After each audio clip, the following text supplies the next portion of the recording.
परत एकदा गोगटे कॉलेजमध्येच फोन आलाय. परवा दिवशी इथं साप पकडला होता आणि आता बाहेर आलाय. आधी कॉलेजमध्ये पकडला होता, आता बाहेर. कसं काय दिसलं सर साप? सांगाय ना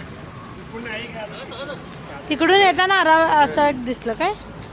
हे पत्रा आहे आणि पत्र्याच्या खाली बसलाय साप. बघूया आता.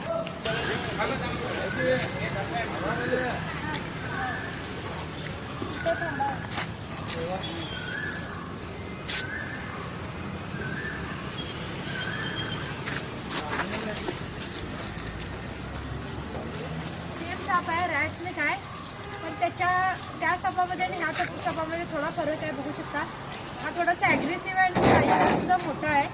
कलर पण थोडासा डिफरन्स आहे. बघू शकता, हा पिवळ्या कलरमध्ये आहे, म्हणजे येलोइश कलरमध्ये आहे. तो पूर्ण काळ्या रंगामध्ये होता. अशा सापांमध्ये डिफरन्स असतात.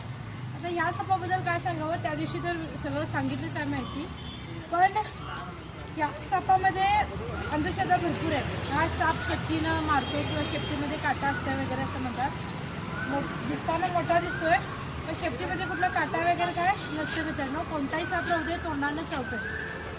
अशी हरकती करत असल्यामुळे तो शेपटीने मारतोय. चाबकाप्रमाणे याची शेपटी लागते. हा जास्तीत जास्त 10 ते 12 फुटापर्यंत वाढतो हा साप.